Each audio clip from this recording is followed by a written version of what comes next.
BA part second की special classes हमारी exams को लेकर चल रही है।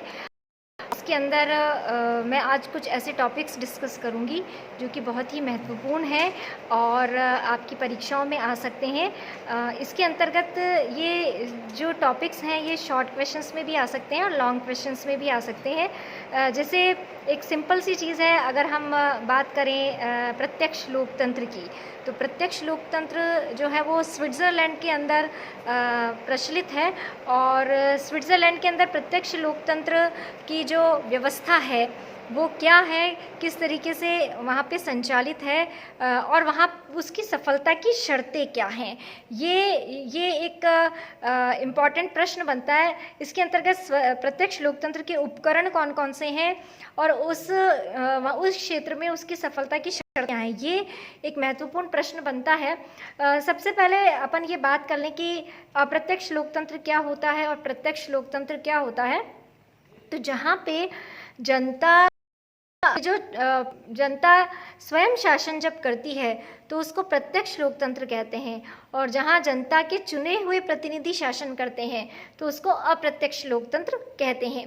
दुनिया के लगभग सभी लोकतांत्रिक देशों में अप्रत्यक्ष लोकतंत्र प्रचलित है, यानी जनता स्वयं शासन नहीं करती बल्कि जनता के जो प्रतिनिधि होते हैं वो शासन करते हैं। भारत में भी इसी तरीके की व्यवस्था है, लेकिन स्विट्ज़रलैंड में जनता स्वयं शासन करती है। और ये किस तरीके से करती है ये अभी मैं आपको बताऊंगी। और वहाँ पे ऐसा सिस्टम क्यों चल रहा है, एक तो वो बहुत छोटा देश है और बहुत अनुशासित और सिस्टमेटिक तरीके से सब चीज़ें हैं। वहाँ का जो एनवायरनमेंट है, वहाँ की जो परिस्थितियाँ हैं वो भी प्रत्यक्ष लोकतंत्र के अनुकूल हैं। तो आपसे प्रश्न ये भी पूछा जा सकता है कि सफलता की आवश्यक शर्तें क्या हैं डायरेक्ट डेमोक्रेसी की, तो वो लगभग सभी पुस्तकों के अंदर आपको मिल जाएंगी कि क्या उसकी आवश्यक शर्तें हैं। प्लस अब मैं आपसे उन उपकरणों की यानी कि उन साधनों की बात करती हूँ जिनके माध्यम से वहाँ पे प्रत्यक्ष लोकतंत्र संचालित है या चल रहा है। तो वहाँ पे जो राज्य होते हैं उनको बोलते हैं कैंटन्स, और कैंटन्स में कुछ तो पूर्ण कैंटन है यानी कि पूरे राज्य हैं, और कुछ है अर्ध कैंटन यानी कि आधे राज्य हैं। उनमें कुछ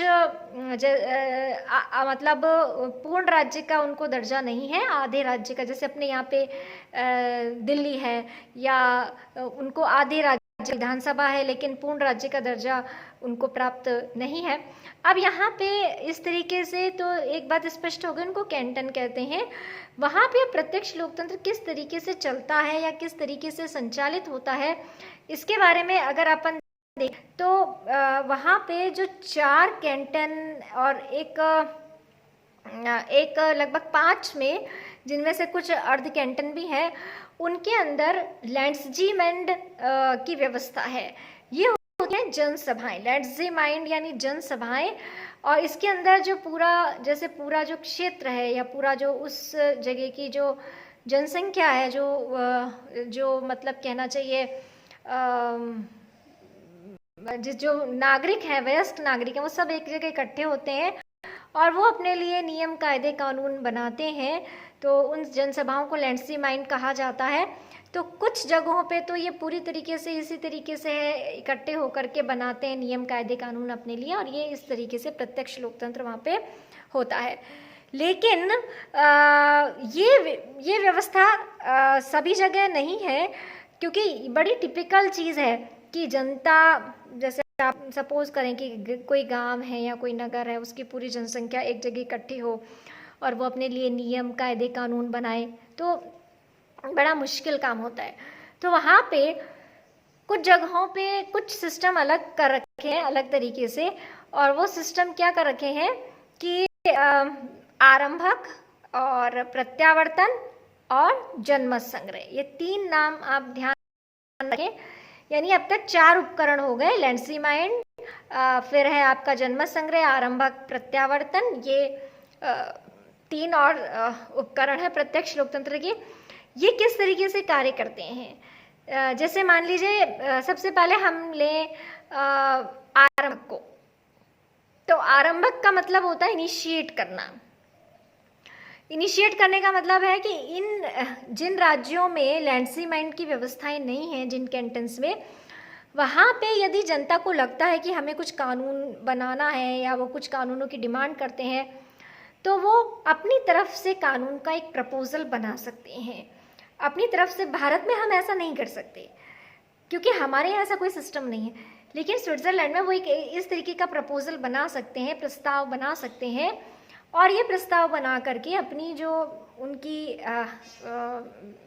व्यवस्थापिका विधानसभाएं, उनके अंदर वो सेंड कर सकते हैं। इसकी पूरा सिस्टम है, और इसके अंदर वो आरंभक में एक पूरा उसका या तो उसको शॉर्ट में तैयार करके दे सकते हैं, यानी केवल एक रूपरेखा बनाकर दे सकते हैं आंशिक आरंभक, और एक पूर्ण है कि पूरा एक ड्राफ्ट तैयार करके वो भेज सकते हैं। तो उसकी पूरी क्या है कि कितने बहुमत से क्या, तो वो सब पुस्तकों में लिखा हुआ है। तो ये एक आरंभक का प्रत्यक्ष लोकतंत्र का एक माध्यम ये होता है।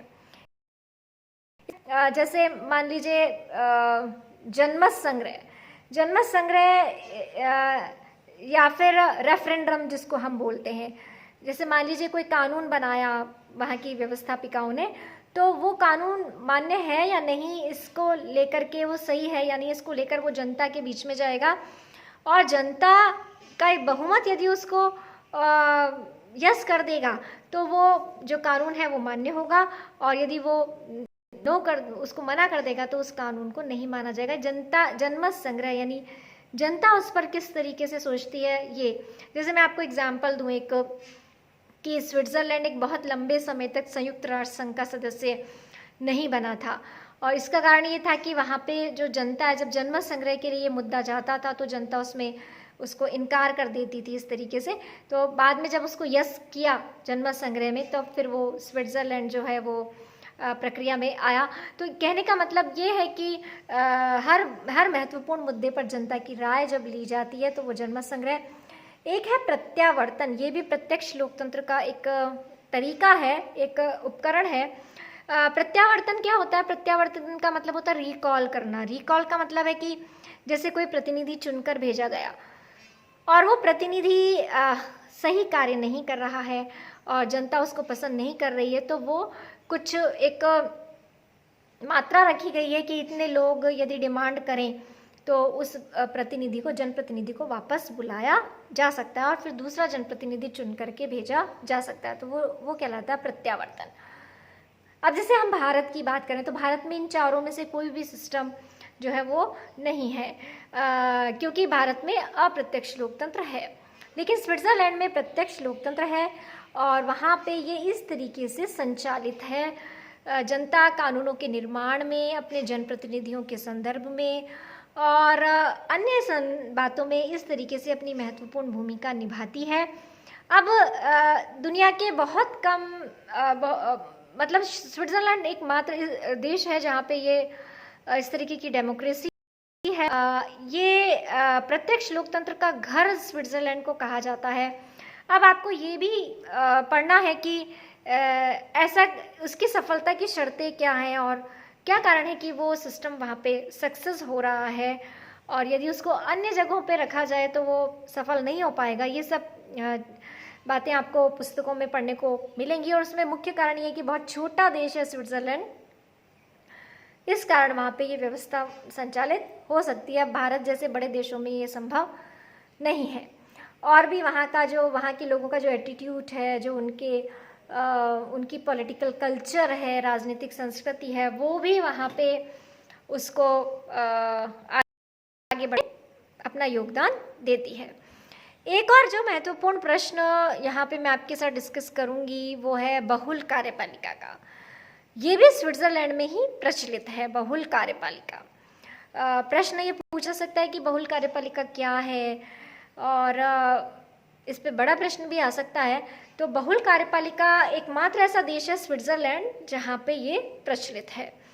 ये इसमें क्या होता है कि बहुल कार्यपालिका में एक पूरी कमेटी होती है और पूरी जो राजनीतिक शक्ति है वो इसमें होती है। वहाँ 7 जनों की एक पूरी कमेटी है, एक पूरा समूह है और उनके पास में एक जैसी पावर है। सुविधा के लिए उनमें से प्रत्येक वर्ष के लिए, यानी वहाँ की हर वर्ष के लिए एक एक व्यक्ति को उसका अध्यक्ष बना दिया जाता है और वो वहाँ का सो कॉल प्रधानमंत्री या जो भी होता है वो कहलाता है।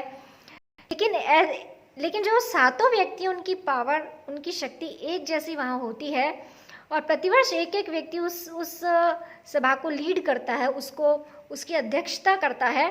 तो अब ये होती है बहुल कार्यपालिका, यानी हमारे यहाँ पे प्रधानमंत्री का पद है, एक ही व्यक्ति प्रधानमंत्री है, लेकिन स्विट्जरलैंड में प्रधानमंत्री जैसी शक्ति 7 जनों में निहित है और वो सातों एक एक वर्ष के लिए, 7 वर्ष का कार्यकाल होता है उसका, तो एक एक वर्ष के लिए वो उसका अध्यक्ष बनते हैं। तो अध्यक्ष बन जाते हैं, लेकिन इसका मतलब ये नहीं है कि वो ज़्यादा पावरफुल हो गया वो व्यक्ति। जो उनकी पावर है वो सातों के अंदर एक जैसी रहती है।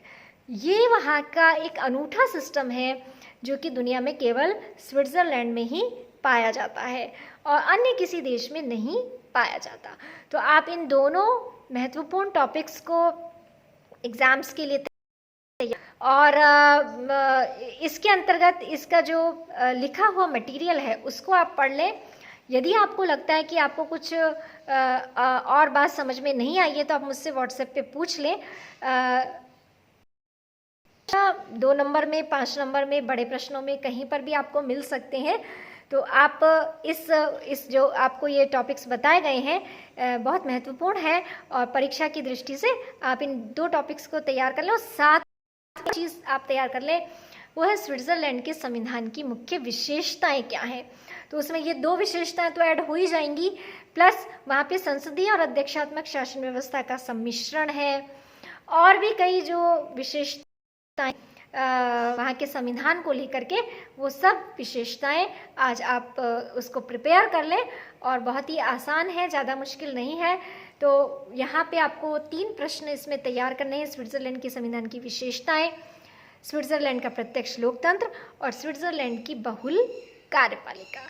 तो आप इसको प्रिपेयर करिए। अगली क्लास में कुछ और महत्वपूर्ण बिंदुओं को हम डिस्कस करेंगे।